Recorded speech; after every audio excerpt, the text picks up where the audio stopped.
আসসালামু আলাইকুম, welcome to my channel science mini blog and cooking. বট বা ভুঁড়ি পরিষ্কার করাটা কিন্তু খুবই একটা ঝামেলার বিষয়। তবে আজকে খুবই সহজভাবে মায়ের কাছ থেকে শেখা দুইটি পদ্ধতিতে গরুর বট বা ভুঁড়ি পরিষ্কার করার ভিডিওটি আজকে আপনাদের সাথে শেয়ার করব।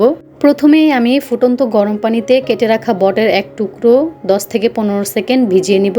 10 থেকে 15 সেকেন্ড রাখলেই কিন্তু হবে, এর বেশি কিন্তু গরম পানিতে রাখা যাবে না। তারপর গরম পানি থেকে উঠিয়ে সাথে সাথে আমি একটা চাকুর সাহায্যে কিন্তু উপরের চামড়াটা উঠিয়ে নেব। অনেকে কিন্তু চুন দিয়েও এই বট পরিষ্কার করে, তো আমি কিন্তু এখানে চুন দিয়ে বট পরিষ্কার করব না, কারণ চুন দিয়ে বট পরিষ্কার করলে কিন্তু বটের স্বাদ নষ্ট হয়ে যায়, পরে বটটা কিন্তু খেতেও ভালো লাগে না। এইভাবে পরিষ্কার করে নিলে কিন্তু খুবই সহজে তাড়াতাড়ি পরিষ্কার হয়ে যায় আর খেতেও কিন্তু ভালো লাগে। এইভাবে বেশ কিছুটা বট আমি পরিষ্কার করে নিব, তারপর দ্বিতীয় পদ্ধতিটা আপনাদেরকে দেখাবো। নতুন নতুন আরও ভিডিও ও রেসিপি পেতে অবশ্যই আমার চ্যানেলটিকে সাবস্ক্রাইব করতে ভুলবেন না। আর ভিডিওটি যদি ভালো লেগে থাকে অবশ্যই ভিডিওটিতে একটি লাইক দিবেন।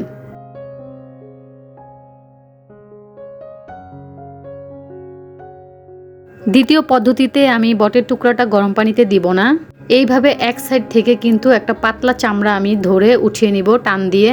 টান দেওয়ার সাথে সাথে কিন্তু খুবই সহজভাবে এই চামড়াটা কিন্তু পুরোটা উঠে যাবে এবং পুরোটা সুন্দরভাবে ক্লিন হয়ে যাবে। দেখতেই পাচ্ছেন খুব সুন্দরভাবে কিন্তু পরিষ্কার হয়ে গেল। প্রথম ওয়েটা যদি আপনাদের কাছে ঝামেলা মনে হয়, দ্বিতীয় পদ্ধতিতে কিন্তু আপনারা খুবই সহজভাবে উপরে চামড়াটা ফেলে দিলেই কিন্তু বটটা পরিষ্কার হয়ে যাবে। সবগুলো বটই আমি পরিষ্কার করে নিয়েছি, খুবই কম সময়ে কিন্তু আমার এই বটগুলো পরিষ্কার হয়ে গেছে। আপনাদের কাছে ভিডিওটি কেমন লেগেছে অবশ্যই কমেন্ট করে জানাবেন।